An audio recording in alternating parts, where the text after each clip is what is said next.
Unacademy. Let's crack it.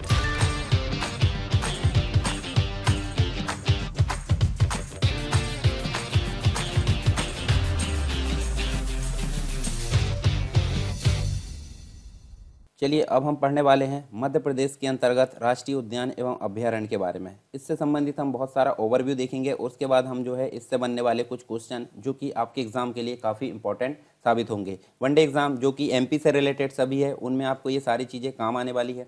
तो यहाँ पे हम देखने वाले हैं वन्य जीव अभ्यारण्य एवं राष्ट्रीय उद्यान जो कि मध्य प्रदेश के अंतर्गत है, जिसको हम बोलते हैं वन्य जीव अभ्यारण्य को यहाँ पे वाइल्ड लाइफ सेंचुरी बोलते हैं और राष्ट्रीय उद्यान को यहाँ पे नेशनल पार्क बोलते हैं। तो एनपी अगर मैं बोलूँ तो मतलब समझ जाइए नेशनल पार्क है और अभ्यारण्य मतलब सेंचुरी। ठीक है, तो ये चीज़ हमको देखने को मिलती है।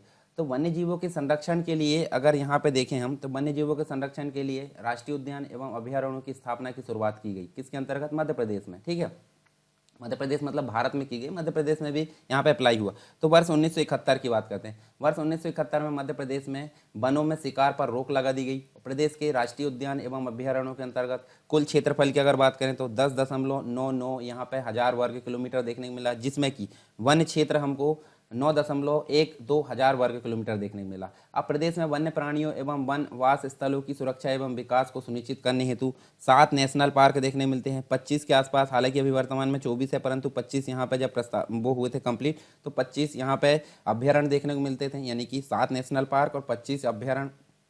इसी के तहत हमको 7 टाइगर रिजर्व देखने मिलते हैं। पहले 6 हुआ करते थे, परंतु रातापानी को इसमें डिफाइन कर दिया गया है 2019 में। तो यहाँ पे 7 टाइगर रिजर्व यहाँ पे हो गए हैं। ठीक है, उसके बाद जो 2 खरमोर अभ्यारण्य देखने को मिलते हैं जिनके बारे में हम आगे बात करेंगे। 2 हमको देखने को मिलते हैं सोन चिरैया अभ्यारण्य, 3 हमको देखने को मिलते हैं घड़ियाल और अन्य जल जीव अभ्यारण्य, और इसके अलावा 2 जो है जीवाश्म राष्ट्रीय उद्यान देखने को मिलते हैं। तो ये कंप्लीट रूप से देखने को मिले। सबसे बड़ा की अगर बात करें, सबसे बड़ा है कान्हा किसली जो कि आपको देखने को मिलेगा मंडला में, और सबसे छोटा वन विहार जो कि आपको भोपाल में देखने को मिलेगा। फिर वर्ष 1974 में अगर देखें तो राजगढ़ जिले में स्थापित नरसिंहगढ़ वन्यजीव अभ्यारण्य के भीतर सैकड़ों की संख्या में प्राकृतिक शैलाश्रय देखे गए थे। इसी के बाद अगर देखें तो हमको वन्यजीव अभ्यारण्य में नौरादेही जो कि सागर में ये सबसे बड़ा देखने को मिलता है वन्यजीव अभ्यारण्य, और रालामंडल जो कि इंदौर में ये सबसे छोटा देखने को मिलता है वन्यजीव अभ्यारण्य। ठीक है, और विंध्याचल पर्वत श्रृंखलाओं से ढकी हुई माधव राष्ट्रीय उद्यान जो है मध्य प्रदेश के शिवपुरी जिले में स्थापित है, और पूर्व में है ग्वालियर के सिंधिया राजाओं का शिकार गृह भी माना जाता था। 1918 में माधवराव सिंधिया प्रथम ने मनिहार नदी पर श्रृंखलाबद्ध 3 बांधों का निर्माण करवाया था। ठीक है, तो ये भी हमको देखने मिलता है। और पेंच राष्ट्रीय उद्यान की भी अगर बात करें तो छिंदवाड़ा सिवनी के अंतर्गत ये देखने को मिलता है महाराष्ट्र की सीमा पर, जिसे इंदिरा गांधी प्रियदर्शनी पार्क भी बोला जाता है। तो चलिए एक बार मैं यहाँ पे आपको बता देता हूँ। यहाँ पे देखिए कुछ अभ्यारण्य देखने मिलते हैं, कुछ नेशनल पार्क देखने मिलते हैं, बायोस्फीयर टाइगर रिजर्व देखने मिलते हैं। तो देखिए यहाँ पे अगर बात करें टाइगर रिजर्व कहाँ पे है, देखिए पेंच नेशनल पार्क में, रातापानी। ठीक है, उसके बाद सतपुड़ा नेशनल पार्क 3 हो गए, कान्हा किसली 4 हो गए, उसके बाद आप देखिए बांधवगढ़ 5, उसके बाद आप देख सकते हैं पन्ना नेशनल पार्क 6, और यहाँ पे ये 7वां होता है संजय गांधी। तो टोटल 7 आपको नेशनल पार्क देखने मिलेंगे।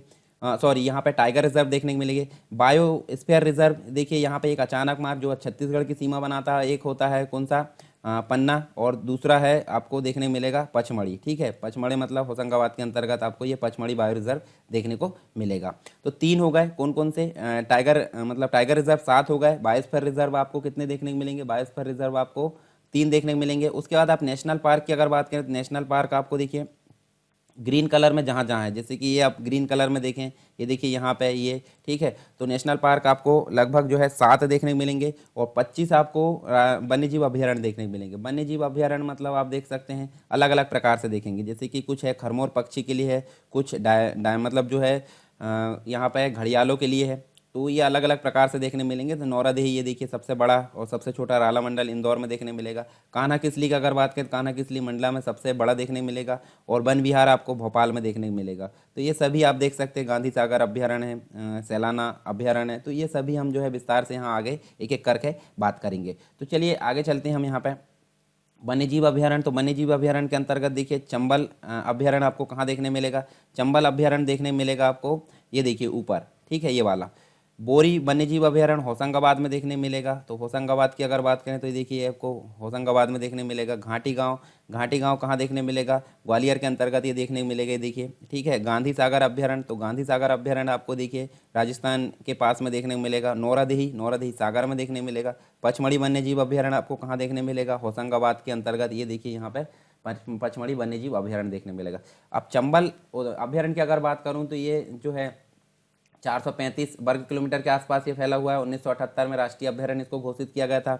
दूसरा अगर बात करें बोरी वन्यजीव अभ्यारण्य, तो ये 518 वर्ग किलोमीटर के आसपास फैला हुआ है। ये होशंगाबाद में पाया जाता है। और चंबल कहाँ पे देखने मिलेगा, चंबल जो अभ्यारण्य है वो 3 राज्यों के अंतर्गत देखने को मिलता है, ठीक है। मुरैना के अंतर्गत ये जो है देखिए 3 राज्य यहाँ पे, राजस्थान, मध्य प्रदेश और उत्तर प्रदेश, 3 राज्यों के अंतर्गत ये देखने मिलेगा। पर मुख्य रूप से अगर देखें तो मुरैना में ये चीज़ें हमको देखने को मिलती है। उसके बाद घाटी गांव की अगर बात करें तो घाटी गांव अभ्यारण्य आपको कहाँ देखने मिलेगा, ये 511 वर्ग किलोमीटर क्षेत्र में ग्वालियर के अंतर्गत देखने मिलेगा, जो कि हम यहाँ पे देख चुके हैं। ग्वालियर के अंतर्गत ये देखने मिलेगा। वर्ष 1981 में इसकी स्थापना की गई थी। उसके अलावा गांधी सागर अभ्यारण्य आपको कहाँ देखने मिलेगा, ये आपको मंदसौर में देखने मिलेगा। यहाँ पे मंदसौर में 368 वर्ग किलोमीटर के आसपास क्षेत्र में ये फैला हुआ है। 1974 में इसका निर्माण किया गया था। तो आप नॉर्मली ओवरव्यू आप ध्यान में रखिए, उसके बाद हम जो है इनके क्वेश्चन को हल करेंगे। फिर नौरादही आपको कहाँ देखने मिलेगा, सागर में 1975 में इसका निर्माण किया गया था, ठीक है। 1197 वर्ग किलोमीटर क्षेत्र पर ये फैला हुआ है। उसके बाद पचमढ़ी वन्यजीव अभ्यारण्य आपको सतपुड़ा श्रेणी यानी कि होशंगाबाद के अंतर्गत देखने को मिलेगा। 1999 में इसकी स्थापना की गई थी और 461 वर्ग किलोमीटर क्षेत्रफल पर ये फैला हुआ है, ठीक है। और यूनेस्को नेटवर्क में, विश्व नेटवर्क में इसको शामिल किया गया है 2009 में। और 11वां जैव मंडल आरक्षित क्षेत्र भारत के अंतर्गत देखने को मिलेगा और मध्य प्रदेश का प्रथम है, ठीक है। अनअकैडमी आपके लेकर आया है बहुत ही आकर्षक और फ्री प्लान जो कि एमपीपीएससी और व्यापम के एग्जाम से संबंधित है। यदि आप फ्री प्लान लेना चाहते हैं तो आपको यहाँ पे मिलेगा 500 से ज्यादा free live classes every week और डाउट क्लियरिंग सेशन भी आपको दिए जा रहे हैं। वीकली फ्री मॉक टेस्ट यहाँ पे चल रहे हैं। फ्री लाइव क्विज यहाँ पे चलती है, 20 से ज्यादा क्वेश्चन यहाँ पे हर सब्जेक्ट को मिलाकर होते हैं। Daily T20 free live quiz यहाँ पे चलती है, 20 क्वेश्चन होते हैं, 20 मिनट में आपको इसका आंसर देने होते हैं। और 8 PM पे ये सीरीज चलती है और 8:30 बजे इसका एनालिसिस कराया जाता है टॉप एजुकेटर्स के द्वारा। इसका फायदा लेने के लिए आपको क्या करना है, इसका फायदा लेने आपको डाउनलोड करना है सिंपली अनअकैडमी लर्निंग ऐप। यहाँ पे एमपीपीएससी से संबंधित कोर्स यूज कीजिए, एमपीपीएससी जो आपका गोल सेलेक्ट कीजिए और यहाँ पे सरकार 10 आपको प्रोमो कोड यूज करना है इस प्लान को अनलॉक करने के लिए। याद रहे सरकार 10 प्रोमो कोड यूज करने के बाद ही आप फ्री प्लान को अनलॉक कर सकते हैं। और यदि आप प्लस बैचेस के साथ जाना चाहते हैं अपनी ऑलराउंड प्रिपरेशन के लिए तो यहाँ पे विभिन्न प्रकार के बैचेस चल रहे हैं। प्रीलिम्स के यहाँ पे अल्टीमेट 60 डेज का क्रैश कोर्स यहाँ पे चल रहा है, संपूर्ण ज्ञान, जो कि यदि आप रिवीजन कर रहे हैं तो इसके लिए आपके लिए आवश्यक है। और यदि आप संकल्प एमपीपीएससी 2020 में जुड़ रहे हैं तो इसके लिए आपको डाउट क्लियरिंग सेशन यहाँ पे एक्स्ट्रा मिलेंगे और वीकली 12 सेशन यहाँ पे सब्जेक्ट वाइज लग रहे हैं यदि आप ऑलरेडी रिवीजन कर रहे हैं तो।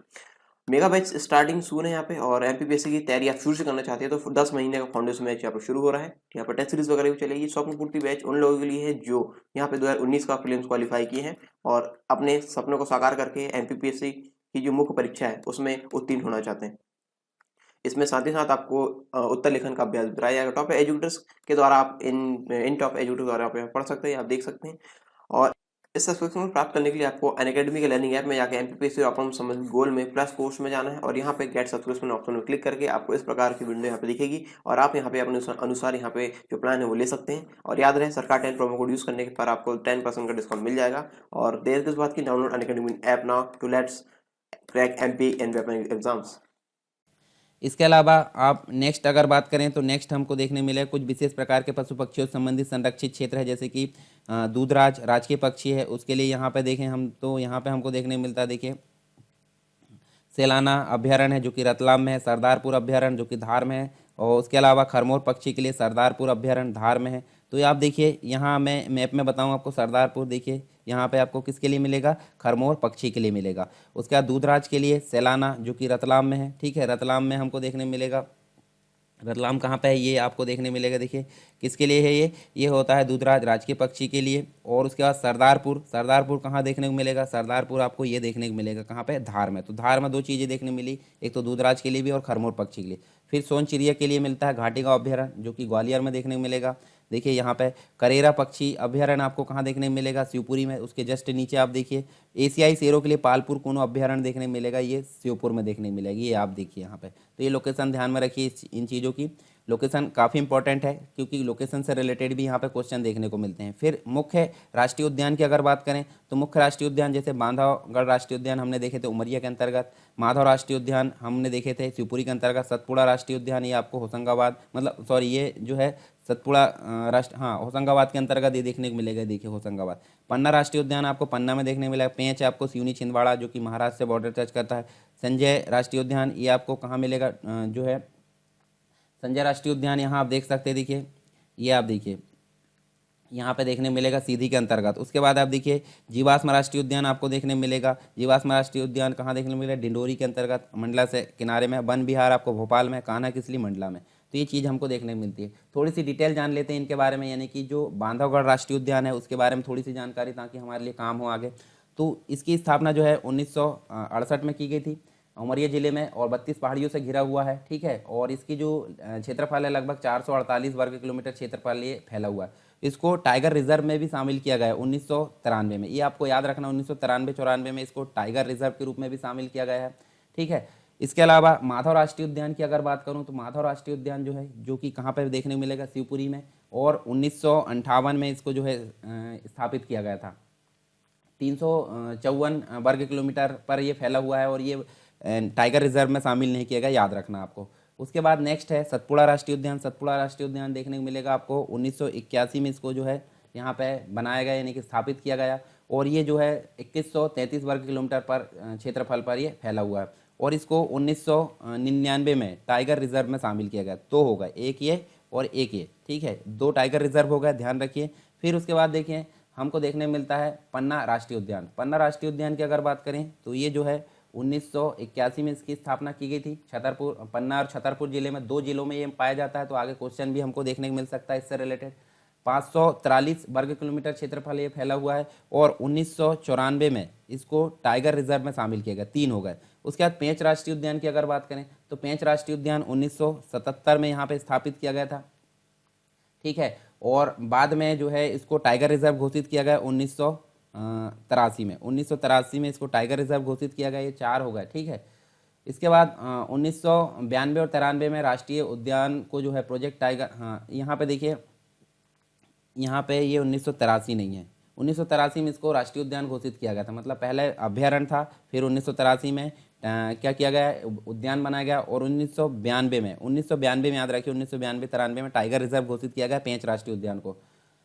इसके बाद हम देखें तो नेक्स्ट हमको संजय राष्ट्रीय उद्यान देखने को मिलता है। संजय मतलब सीधी में आपको देखने में, सीधी और छत्तीसगढ़ जो है, छत्तीसगढ़ के कुछ जिले हैं उसमें ये पाया जाता है। ठीक है, 1981 में इसको राष्ट्रीय उद्यान घोषित किया गया और 2008 में ये टाइगर रिजर्व घोषित किया गया 6वें नंबर का। तो कितने हो गए? देखिए 1 2 3 4 5 और एक और जो है वो हम देखेंगे 6वें नंबर का था ये हालांकि। उसके बाद होता है एक जीवाश्म राष्ट्रीय उद्यान जिसे घुघुआ या घोघवा फॉसिल्स बोला जाता है, फॉसिल्स राष्ट्रीय उद्यान, और 1970 में इसकी स्थापना की गई थी। उसके बाद इसको 1983 में जो है इसको राष्ट्रीय उद्यान बनाया गया।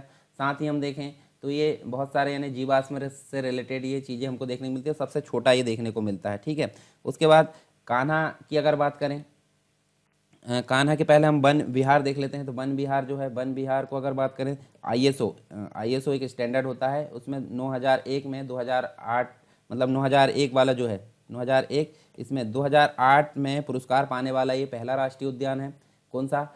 जो हम देखें वन विहार, और 1983 में इसको राष्ट्रीय उद्यान घोषित किया गया था। ठीक है, इसके बाद कान्हा किसली की अगर बात करें तो कान्हा किसली हमको देखने मिलता है 1933 में इसकी स्थापना हुई। 1955 में इसको राष्ट्रीय उद्यान बनाया गया और 1973 के आसपास इसको टाइगर रिजर्व बनाया गया। तो ये था हमारा 5वें नंबर का। 6वें नंबर का कौन सा था? संजय राष्ट्रीय उद्यान। अब बात करते हैं रातापानी की। तो रातापानी जो है 2019 में इसको 7वें नंबर का टाइगर रिजर्व बनाया गया। तो ये सारी चीज़ हमको देखने को मिलती है किसमें? राष्ट्रीय उद्यान के तहत। और ये आप लोकेशन भी ध्यान रखिए, जैसे कि मैंने पहले बता चुका हूँ। आप देखिए जो ग्रीन कलर में, ग्रीन कलर मतलब देखिए यहाँ पे आपको एक राष्ट्रीय उद्यान देखने को मिलेगा। उसके बाद आपको पन्ना राष्ट्रीय उद्यान देखने को मिलेगा, बांधवगढ़ राष्ट्रीय उद्यान देखने को मिलेगा, कान्हा किसली देखने को मिलेगा, पेंच देखने को मिलेगा, सतपुड़ा, उसके बाद वन विहार है, धार के अंतर्गत डायनासोर, उसके बाद आप देखिए पालपुर पूनो। ठीक है, तो ये सारी चीज़ें हमको देखने मिलती है मतलब जो है यहाँ पे नेशनल पार्क श्योपुर के अंतर्गत भी, तो ये सभी जो है नेशनल पार्क के रूप में हमने देखे। इसके बाद देखिए रातापानी अभयारण्य, मतलब हम टाइगर रिजर्व की बात करें तो इसकी स्थापना जो है कब की गई थी रातापानी अभयारण्य की 1976 में 3500 वर्ग किलोमीटर पर ये फैला हुआ है, और टाइगर रिजर्व इसको 2019 में बनाएगा। कुछ अन्य हैं जो आप देख चुके हैं, देखिए बांधवगढ़ उमरिया में है, 1993-94 में टाइगर रिजर्व में शामिल किया गया। कान्हा किसली को मंडला बालाघाट में है 73-74 में, पन्ना छतरपुर में है 1994-95 में इसको शामिल किया गया। पेंच सिवनी छिंदवाड़ा में देखने को मिलेगा 92-93 में इसको टाइगर रिजर्व में शामिल किया गया। सतपुड़ा ये होशंगाबाद में है 1999-2000 में इसको शामिल किया गया। संजय दुबरी सीधी में है 2008-9 में इसको शामिल किया गया। इसके बाद कुछ जैव आरक्षित क्षेत्र है तो वो हमने देख लिया। पचमढ़ी बायोस्फीयर रिजर्व जो कि पचमढ़ी में है, अचानक मार जो अमरकंटक यानी कि छत्तीसगढ़ से सीमा पार करता है, पन्ना बायोस्फीयर रिजर्व ये पन्ना में है। इसके बाद चलिए अब हम बात करते हैं क्वेश्चन की। तो यहाँ देखिए पहला जो प्रश्न है वो हमको देखने को मिलता है। पहला प्रश्न अगर बात करें तो बाघ आकलन रिपोर्ट आई थी 2018 में, इसके अनुसार मध्य प्रदेश में बाघों की संख्या कितनी है? तो बाघों की संख्या यहाँ पे 526 और इस हिसाब से मध्य प्रदेश पहले नंबर पर है। चलिए देख लेते हैं। बाघ दिवस आपको पता है कब मनाया जाता है? 29 जुलाई को मनाया जाता है 2019 को। ये जो 29 जुलाई 2019 को प्रधानमंत्री नरेंद्र मोदी के द्वारा नई दिल्ली में जारी की गई राष्ट्रीय बाघ आकलन रिपोर्ट, मतलब इस पर जो है बाघ दिवस के उपलक्ष्य में 2018 के अनुसार मध्य प्रदेश में बाघों की संख्या कितनी है? 524, जो कि देश में सर्वाधिक है। दूसरे स्थान पर कर्नाटक में है जो कि 524 है। ठीक है, 526 और 524। 526 है मध्य प्रदेश में, 524 है कहाँ पे? कर्नाटक में दूसरे नंबर पर। पहले ये दूसरे नंबर पर पहुंच गया था परंतु अब पहले नंबर पर आ गया। फिर हम देखें राष्ट्रीय बाघ आकलन रिपोर्ट 2018 की अगर बात करें तो यहाँ पे जो है इस आंकड़ों के अनुसार मध्य प्रदेश में देश के लगभग कितने प्रतिशत जो है यहाँ पे बाघ पाए जाते हैं? तो इसका राइट आंसर हमको देखने मिलेगा 18% यहाँ पे बाघ पाए जाते हैं। और ये देखिए जो है रिपोर्ट जारी की गई तो उसमें राष्ट्रीय बाघ आकलन रिपोर्ट में 2018 के अनुसार कुल बाघों की संख्या 2967 है, जिसमें से मध्य प्रदेश में 526 है। तो इस हिसाब से 18% आबादी मध्य प्रदेश में देखने को मिलती है। नवीनतम बाघ आकलन रिपोर्ट के अनुसार मध्य प्रदेश में सर्वाधिक बाघ किस राष्ट्रीय उद्यान में है? तो ये सबसे बड़ा जो राष्ट्रीय उद्यान है कान्हा किसली, इसमें पाया जाता है, जो कि मंडला बालाघाट जिलों में पाया जाता है। ठीक है, टाइगर रिजर्व में शामिल किया गया है तो इसमें कान्हा किसली में सबसे ज़्यादा है, फिर बांधवगढ़ में, फिर पेंच राष्ट्रीय उद्यान में, फिर सतपुड़ा में देखने को मिलेंगे। जो रिपोर्ट आई है वर्ष 2018 की उसमें बाघ रिपोर्ट में वर्ष 2014 की रिपोर्ट की तुलना में मध्य प्रदेश में कितने बाघों की संख्या में बढ़ोतरी हुई है? तो यहाँ देखिए 218 बाघों की यहाँ पे बढ़ोतरी हुई है। और यहाँ देखें तो हम देखिए 526 है मतलब यहाँ पे देखने को मिलेगा, परंतु 2014 में मात्र 308 हुआ करते थे। तो इस हिसाब से देखें तो 2018 यहाँ पे देखने को मिलती है वृद्धि। उसके बाद देखिए विश्व की पहली जो टाइगर सफारी है मध्य प्रदेश के किस जिले में यहाँ देखने को मिलती है? तो ये सतना के अंतर्गत ये जो है स्थापित है पहली टाइगर सफारी। और यहाँ देखें तो लंबे समय तक जो है टाइगर राज्य का दर्जा प्राप्त मध्य प्रदेश के नाम पर एक उपलब्धि और जुड़ गई है। और 3 अप्रैल 2016 को सतना जिले के मुकुंदपुर में विश्व की पहली टाइगर सफारी का औपचारिक रूप से लोकार्पण किया गया। तो ये आपको देखना है सतना के अंतर्गत। अब बात करते हैं सतना की ही। तो देखिए सतना जिले के मुकुंदपुर में स्थापित विश्व की पहली टाइगर सफारी का नाम किसके नाम पर रखा है जाने की घोषणा की है? तो ये महाराजा मार्तंड सिंह के नाम पर रखे जाने की घोषणा की गई है। तो यहाँ देखिए 2016 में डिफाइन किया गया है मुख्यमंत्री के द्वारा इसका जो है नामकरण महाराजा मार्तंड जो सिंह जूदेव उनके नाम पर इनकी घोषणा की गई है।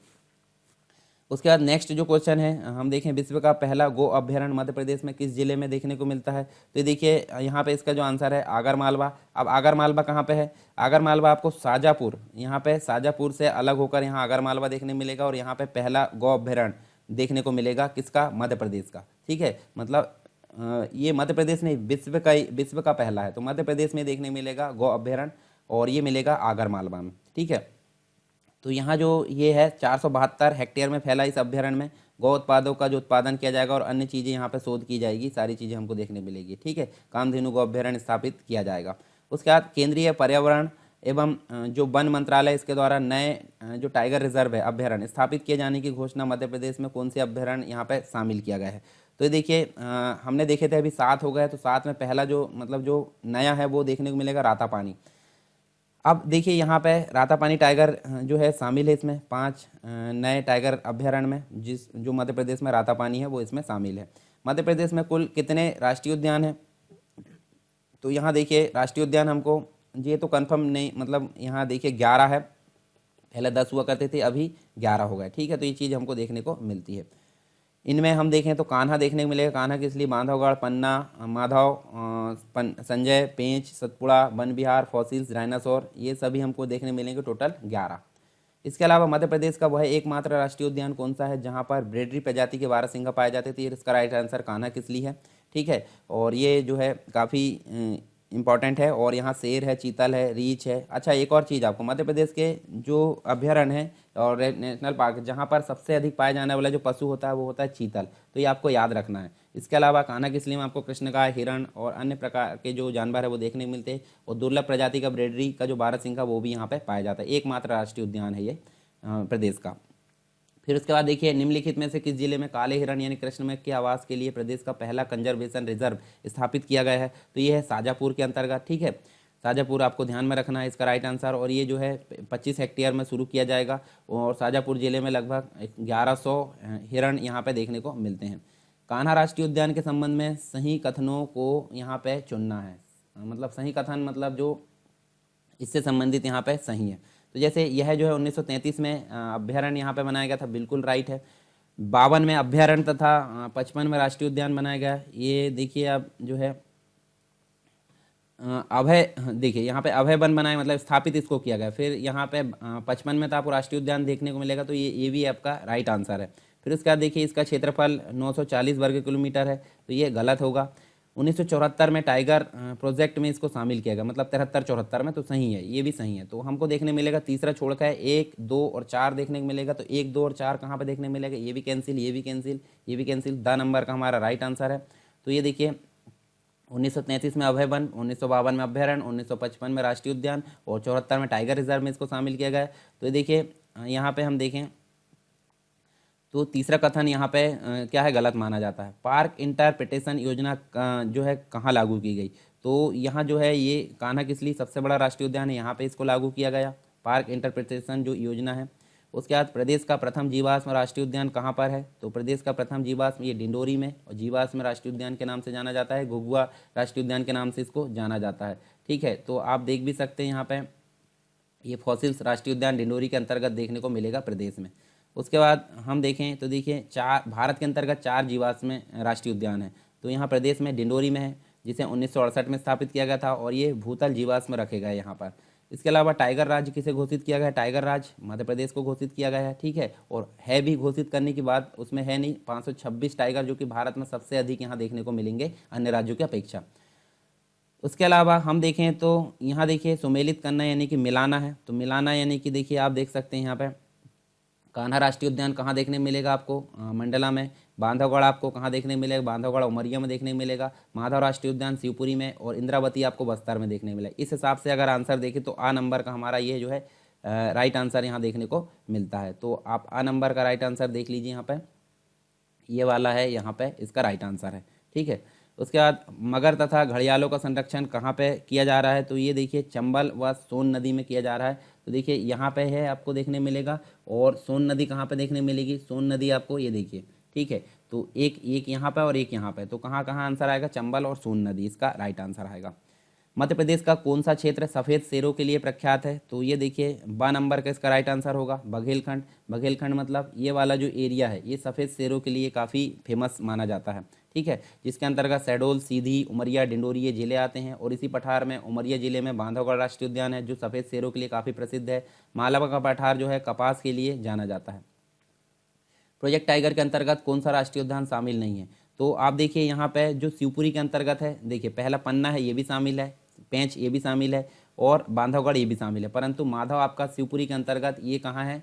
ये शिवपुरी में है, परंतु ये टाइगर रिजर्व के अंतर्गत इसको शामिल नहीं किया गया है। ठीक है, और यहाँ प्रोजेक्ट टाइगर जो योजना 1973 के अंतर्गत विभिन्न जो है यानी कि हमारे प्रदेश में 7 राष्ट्रीय उद्यान है या 7 राष्ट्रीय उद्यान या अभ्यारण्य, इनको टाइगर रिजर्व की श्रेणी में रखा गया है। ठीक है, उसके बाद टाइगर जो प्रोजेक्ट है, टाइगर प्रोजेक्ट योजना सर्वप्रथम मध्य प्रदेश के किस राष्ट्रीय उद्यान में लागू की गई? तो ये इसका राइट आंसर 73 में सबसे पहले इसको लागू किया गया है। कान्हा किसली कहाँ पे है? कान्हा किसली आपको ये देखने मिलेगा मंडला बालाघाट की सीमा पर, और ये जो है आपको मतलब छत्तीसगढ़ की सीमा पर आपको देखने को मिलेगा।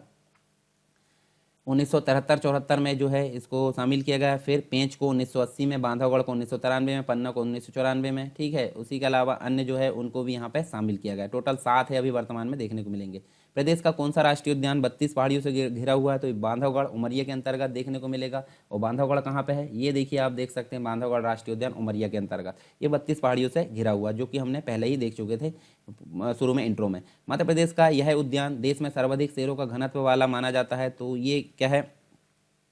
देखिए, एक तो होती है संख्या, संख्या मतलब कहाँ ज़्यादा है, तो कान्हा किसली में सबसे ज़्यादा है। पर दूसरी होती है घनत्व। घनत्व का मतलब होता है कम क्षेत्रफल में अधिक जो है मतलब जो है यहाँ पे बाघ माने जाते हैं, परंतु बड़े क्षेत्रफल में अगर अधिक है तो उसका घनत्व कम होता है, कम क्षेत्रफल में अधिक है यानी कि इसका घनत्व ज़्यादा होता है। तो बांधवगढ़ एक ऐसा राष्ट्रीय उद्यान है जहाँ पर शेरों का घनत्व सबसे अधिक पाया जाता है मध्य प्रदेश में। तो राइट आंसर भी हमारा यह है। और 437 वर्ग किलोमीटर पर क्षेत्रफल ये फैला हुआ है, और 8 किलोमीटर पर प्रत्येक 8 किलोमीटर पर एक शेर पाया जाता है, और प्रोजेक्ट टाइगर में इसको 1993 में शामिल किया गया। उसके बाद रेप्टाइल पार्क यहाँ स्थापित है। तो रेप्टाइल पार्क कहाँ पे है? देखिए, रेप्टाइल पार्क आपको पन्ना में देखने को मिलेगा। ये देखिए, आप देख सकते हैं पन्ना।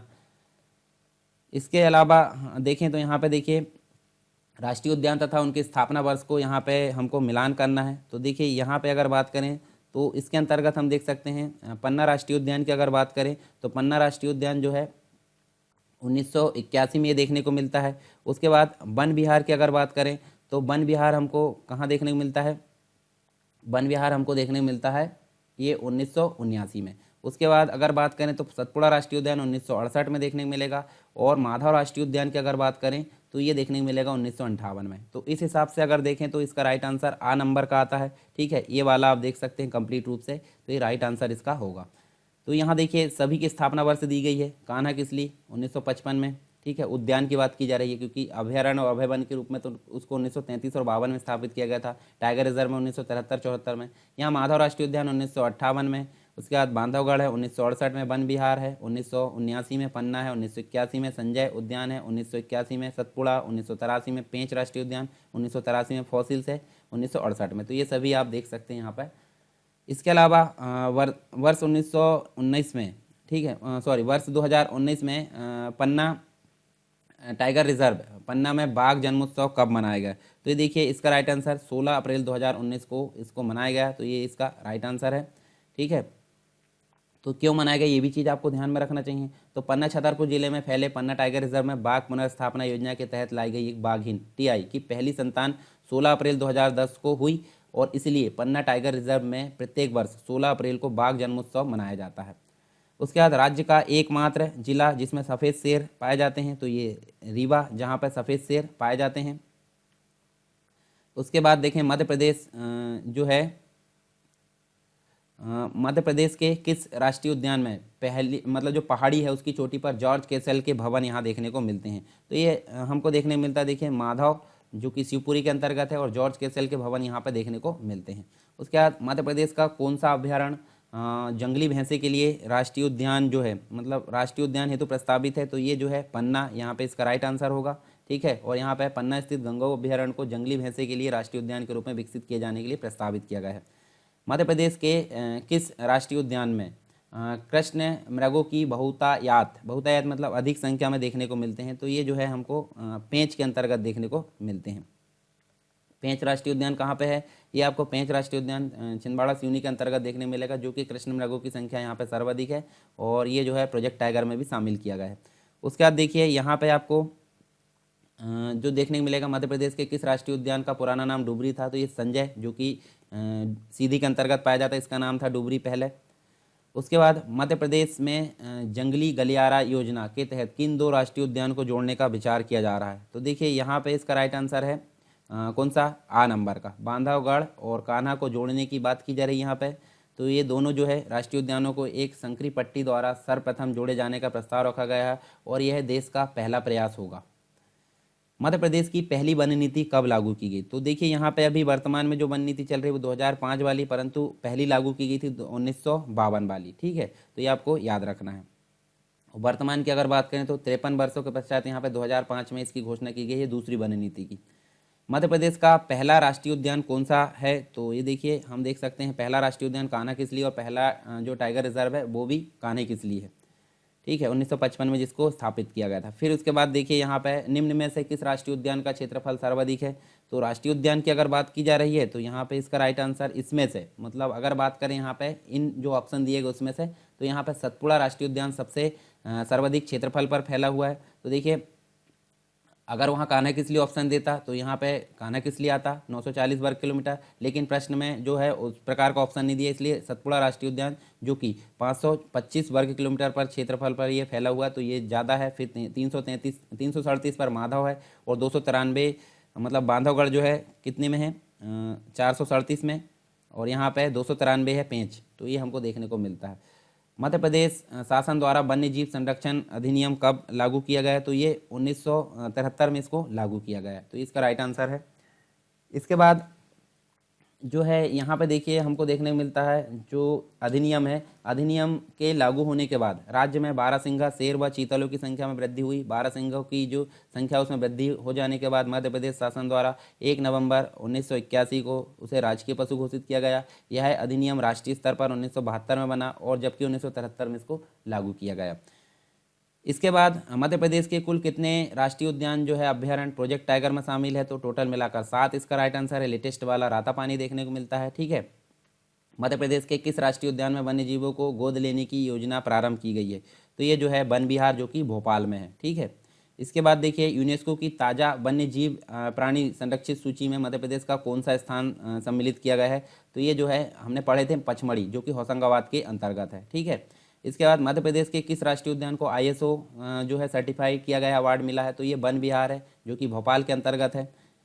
इसके अलावा हम देखें तो यहाँ पे हमको मध्य प्रदेश में जैव मंडलीय आरक्षित क्षेत्र कहाँ पे है? जैव मंडलीय आरक्षित क्षेत्र 3 है। तो यहाँ पे ऑप्शन दिया गया पचमढ़ी, तो पचमढ़ी हमको देखने मिलेगा। ऑप्शन में भी आप पचमढ़ी देख सकते हैं। देखिए यहाँ पे आपको होशंगाबाद में पचमढ़ी देखने को मिलेगी। इसके अलावा सांख्य सागर झील किस राष्ट्रीय उद्यान में है? सांख्य सागर झील आपको पता है कहाँ पे है? ये माधव राष्ट्रीय उद्यान जो कि शिवपुरी में है। ये आप देख सकते हैं यहाँ पे 375 वर्ग किलोमीटर पर ये फैला हुआ है। ठीक है, इसके ऊपर जॉर्ज कैसल की पहाड़ियाँ भी देखने को मिलती है। उसके अलावा मध्य प्रदेश का कौन सा क्षेत्र जो है सफ़ेद बाघों के लिए जाना जाता है? तो ये है बघेलखंड, जो कि हम पहले ही देख चुके हैं। यहाँ पे इसका जो है लोकेशन देखने को मिलेगा। मध्य प्रदेश का पहला वन्यजीव जागरूकता जो केंद्र है वो कहाँ पर खोला गया? ये राला मंडल इंदौर, जो कि सबसे छोटा वन्यजीव अभ्यारण्य है इंदौर के अंतर्गत, ये देखने को मिलता है। यहाँ पे आप लोकेशन ध्यान में रखिए। अब देखिए ये जो है जागरूकता जो है इंदौर के निकट राला मंडल अभ्यारण्य में, इस अभ्यारण्य की स्थापना 1989 में की गई थी। 2.34 वर्ग किलोमीटर क्षेत्रफल ये फैला हुआ है, और अंदर के ऊपर जो है मतलब जो है अभ्यारण्य के अंदर पहाड़ी के ऊपर 1905 में होलकर वंश ने शिकार कोटी का निर्माण किया था, और अब एक सूचना केंद्र के रूप में विकसित किया जा रहा है। इसके अलावा किस जिले में अचानकमार अभ्यारण्य स्थित है? तो देखिए अचानकमार ज़्यादातर आपको कहाँ देखने मिलेगा? मतलब यहाँ पे छत्तीसगढ़ में देखने मिलेगा, पर फिर भी अगर बात करें तो ये अनूपपुर जिले में देखने को मिलेगा। ये देखिए आप छत्तीसगढ़ की सीमा से लगे हुए। तो यहाँ देखिए ये जो है 3835 वर्ग किलोमीटर क्षेत्रफल पर ये फैला हुआ है। 10 वन क्षेत्र इसके अंतर्गत आते हैं, जिसमें से 1224 जो है क्षेत्र मध्य प्रदेश में है, और 2610 यहाँ पे आपको छत्तीसगढ़ में देखने को मिलेगा। छत्तीसगढ़ का बिलासपुर जिला और मध्य प्रदेश का डिंडोरी अनूपपुर जिला इसमें शामिल किए गए हैं।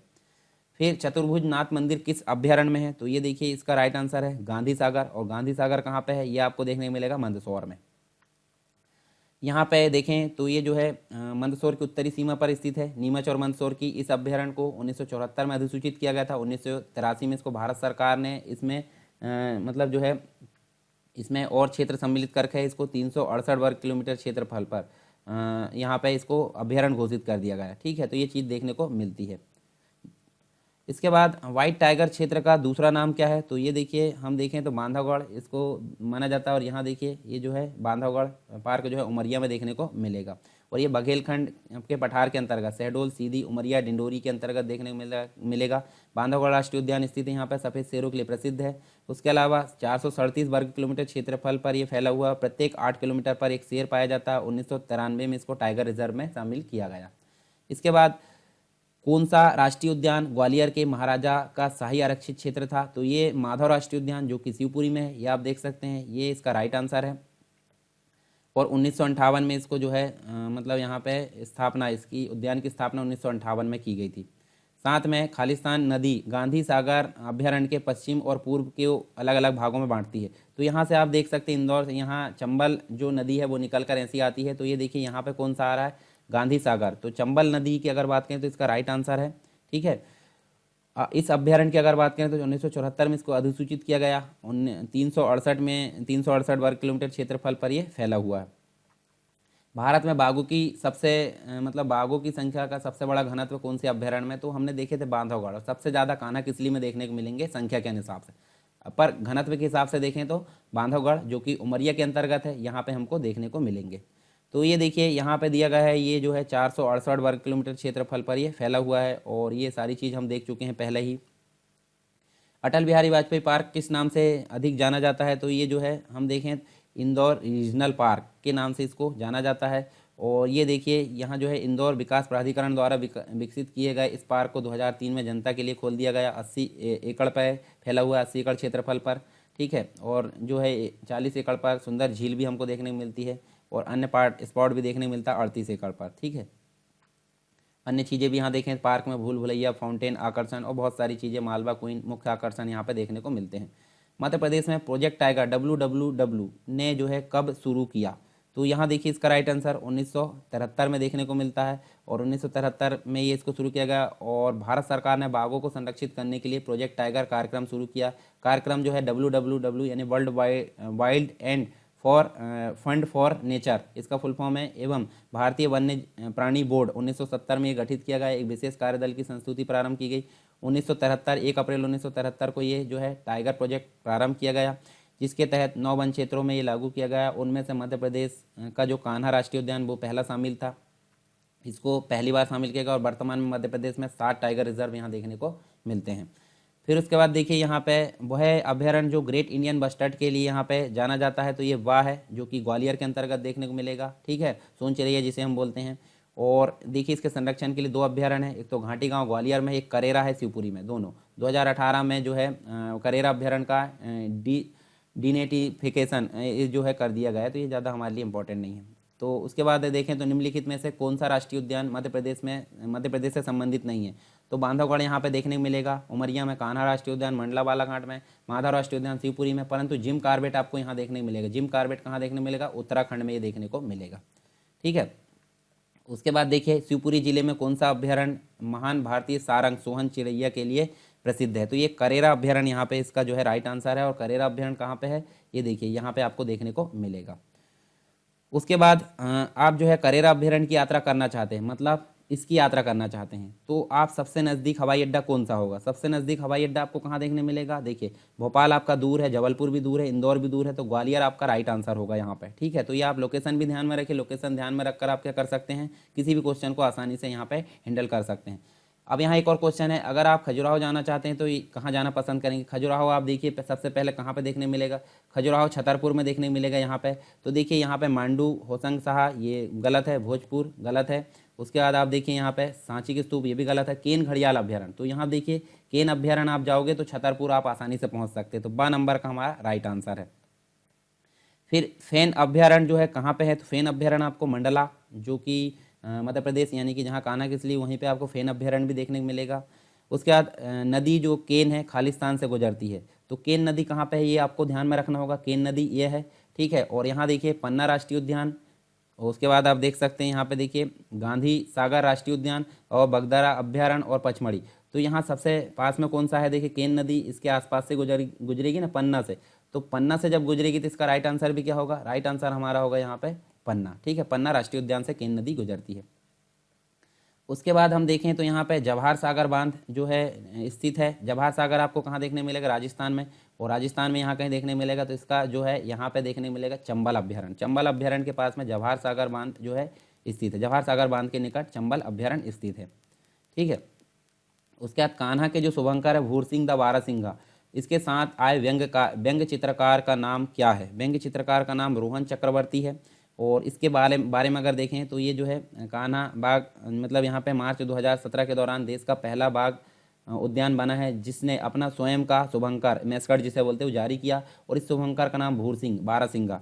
कान्हा बाग जो है अभ्यारण्य के प्रशासन ने 29 मार्च 2017 को एक बारहसिंघा भूरसिंह को आधिकारिक रूप से अभ्यारण्य का शुभंकर ऑफिशियल मैस्कट घोषित किया। और इस शुभंकर के साथ आए व्यंग्य चित्रकार रोहन चक्रवर्ती है। और उल्लेखनीय है कि जो रोहन चक्रवर्ती भारत के वन्यजीव और पर्यावरण के कार्टूनिस्ट है, उन्हें प्रकृति के प्रति रवैया बदलने के लिए अपने प्रयासों के लिए WWF world wild life fund जो है उसके द्वारा अंतर्राष्ट्रीय प्रेसिडेंट अवार्ड 2017 भी प्रदान किया गया है। तो ये हमारा टॉपिक है वन्य जीव अभयारण्य, और जो राष्ट्रीय उद्यान है वो हमारा कंप्लीट हो गया। नेक्स्ट टॉपिक को इसके बाद हम पढ़ेंगे। आई होप सारी चीज़ें आपको पसंद आई होगी।